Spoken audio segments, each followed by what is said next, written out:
So the video you're about to see, I filmed when I first started this channel, but I'm just now starting to post it and edit it. Unfortunately, I did a lot of the work of tearing down parts of this, pulling off the A-arms and refurbishing those, and didn't film any of that. So what you're going to see in this video is the installation of the upper lower control arm, the Spindle coil spring. And you will get to see a little bit of the things that didn't go so well, such as with using the coil spring compressor didn't go so well. You'll get to see that. Parts, reproduction parts, most things don't fit. They require more adjustment and modifications, so you get to see some of that as well.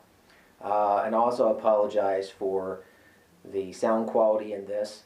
The camera that I'm using doesn't have an external mic, so if I'm not facing the camera, it's a little hard to hear me, so I apologize for that. So here it is, upper and lower control arms for 75 Chevy Nova. Enjoy.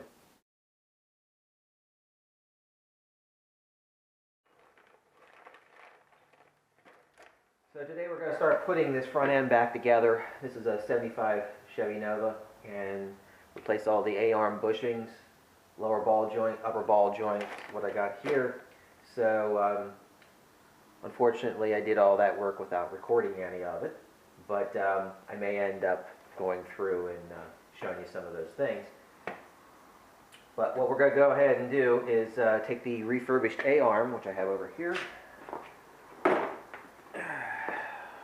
which I've already put this replacement piece in here because the original one's on 75. For some strange reason from the factory, they welded the nut to the shaft. So I had to cut all that apart, unfortunately. But bought these. These are pretty nice units. I really like these, found them on the internet. Pushed in the new A-arm bushings, and the way I wound up doing that is I actually had a piece of angle iron that I cut to fill this space temporarily, so that when I had it on the press pushing these bushings in, that it wouldn't crush this upper A-arm. But as you can see, I still haven't put the upper bushing in here yet, so we're going to go ahead and put this on the car. Now, one of the things with this, the subframe on this side, you have the steering shaft that runs right up against, almost touching the bolt on this one side. And according to the manual, what you should do in order to remove it and install is actually push this bolt back out. And this has splines that are on here so that bolt can't turn. So you have to tap them out. Well, I tried, and I didn't want to mess up the threads. It would not come back out.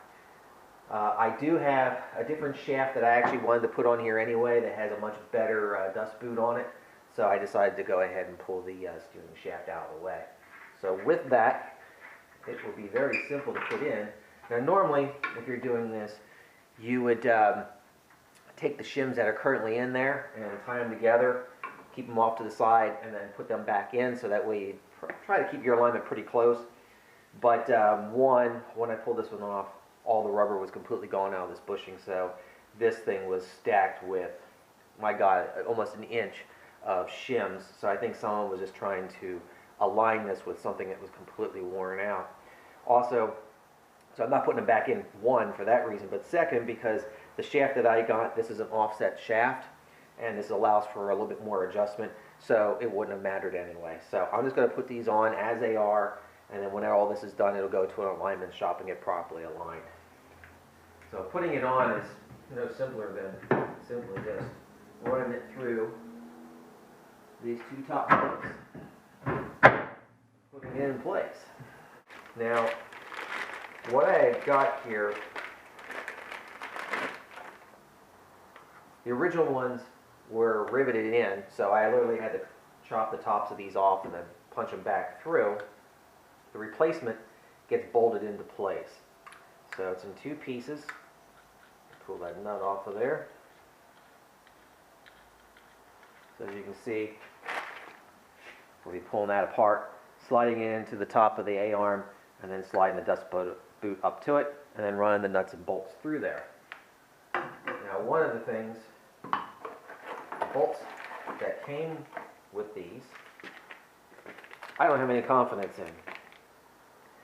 That's what they look like. There's really no grating that I can see on it. And because I did the other side already, and I just did not like the feel of that. So I went down to the hardware store, and I bought some grade 5 bolts. I know some people probably say I should probably use grade 8, but I think grade 5 for this should be sufficient.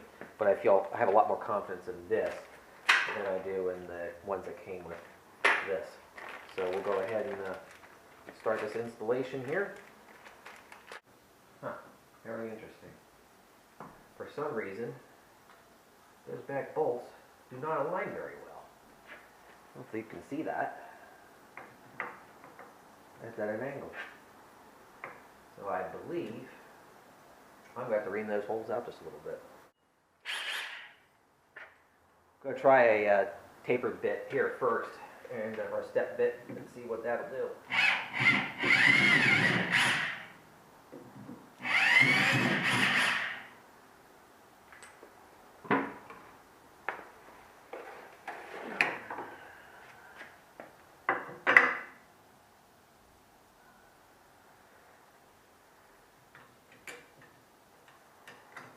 So let's start putting this together.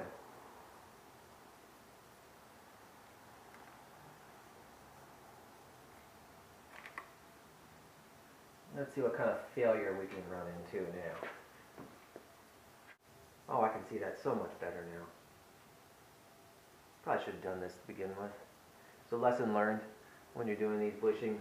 If you have it as part of as much as I do, just do it this way.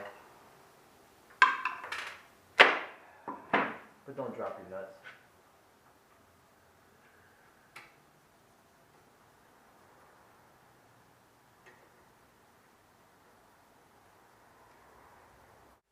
Alright, so I'm going to attempt to push this new bushing into this control arm.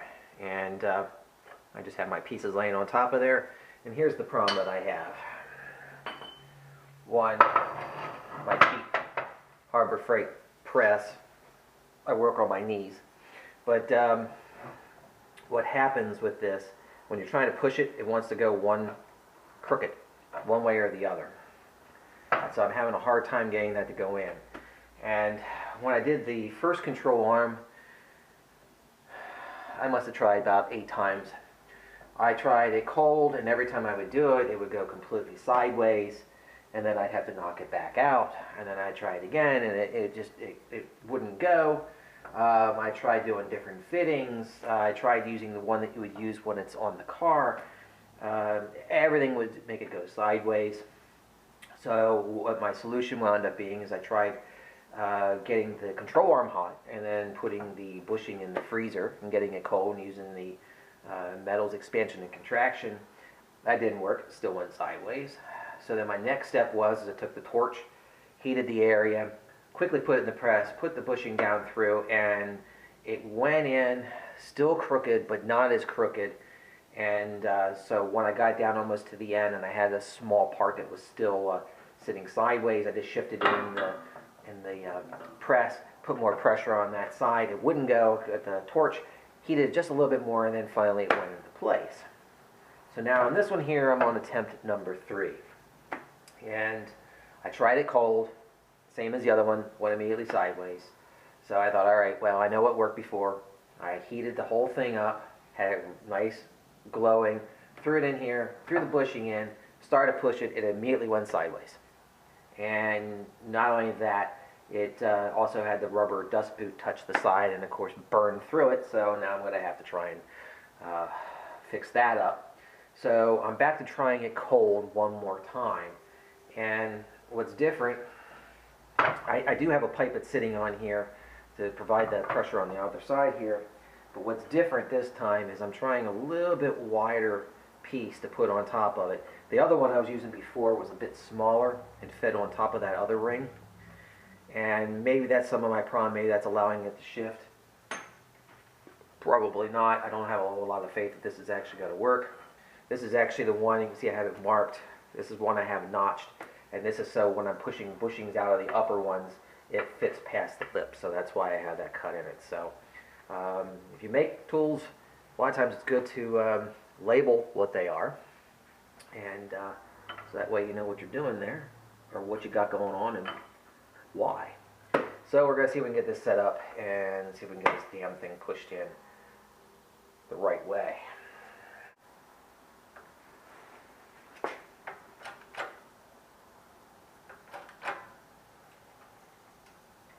I do have a lot of pressure on there.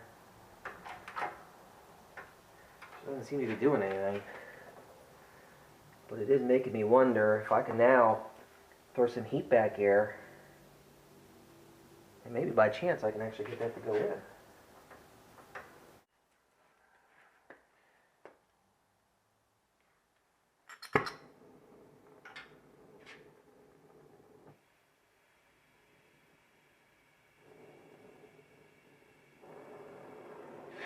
Alright, here we go.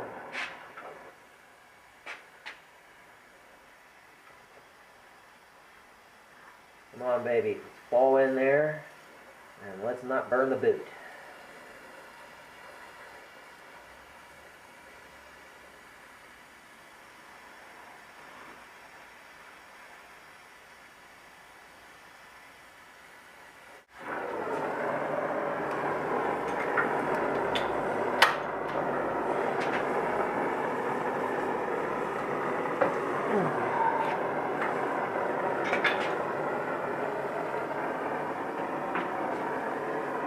This side's going down in, but this side is not.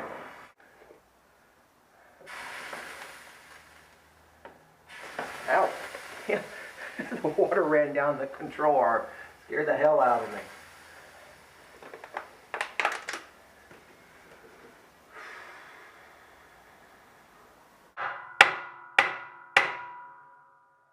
Taking it in.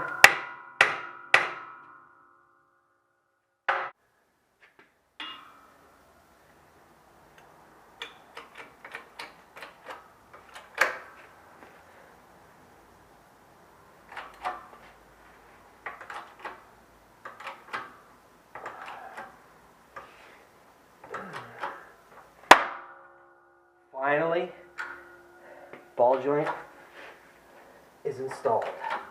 Last push, make sure she's settled. Well, let's see how much more damage I've done. Good Lord. Now, I got a little bit more tear in there.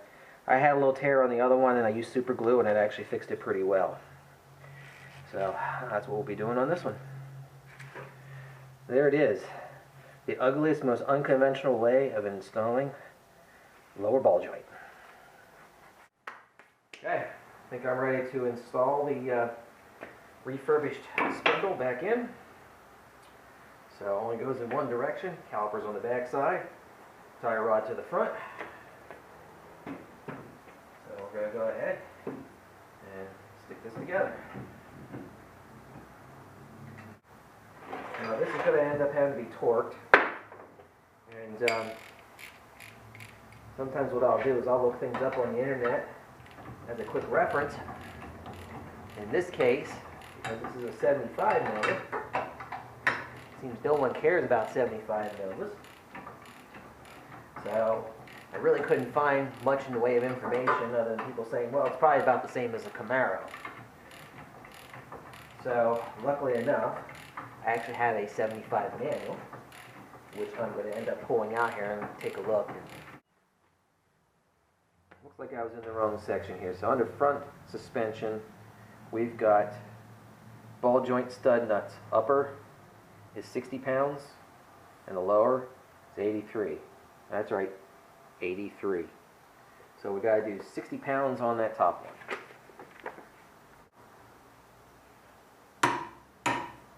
Go. Well, we got everything refurbished, so we got the full spring all cleaned up, ready to go in, as well as the control arm. But in order to put all this together, we're going to have to compress this spring a little bit, make life a little bit easier to put it back together. So it's time to put this thing in.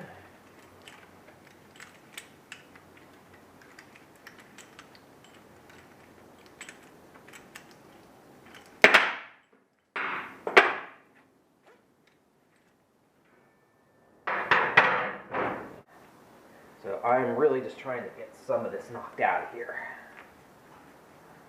Also, I can't go too far because the stud will start sticking out the top and it's going to hit the top of this pocket.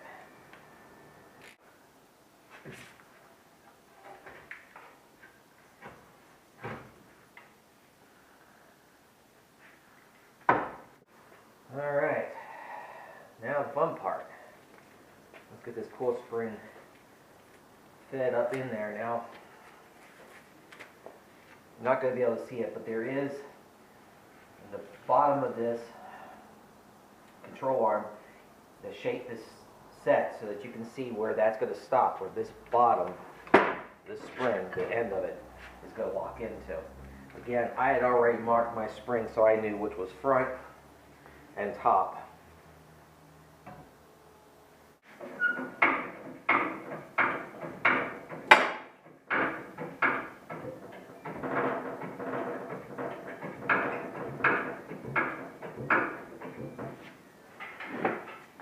Okay, before I do anything else, I want to check. Still sitting where it's supposed to be. Everything is right at the top.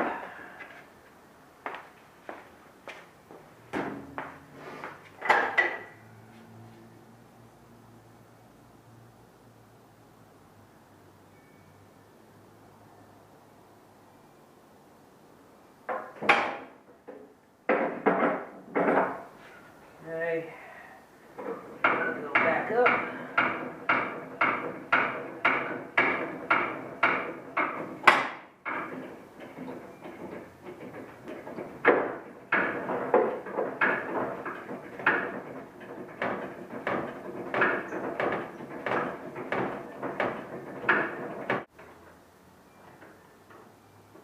Even to get this out, I had to take all the arms out of it. Alright, drop that bolt out of there. And that like that. Just going to drop that out the bottom. Hooray. Okay, now I should be ready to send it back going up. And then connect that spindle.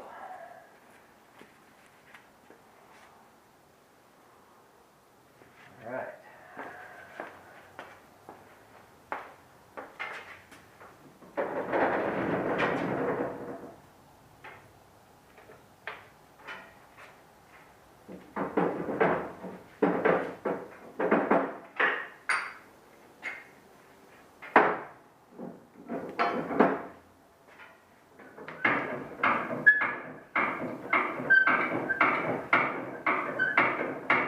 Here we go.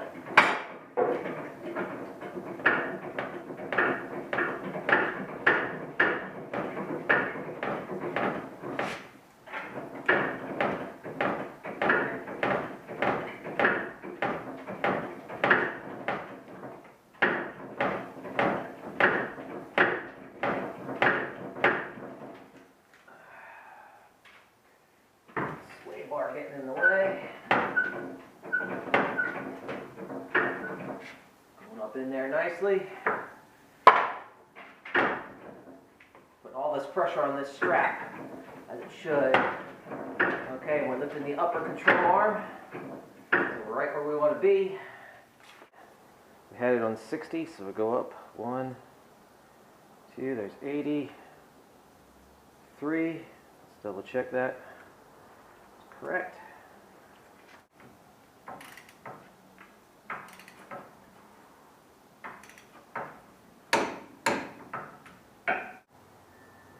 That's basically it, without finishing it here.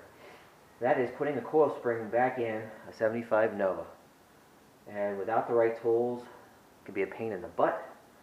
Do you need a lift to do this? No, you don't.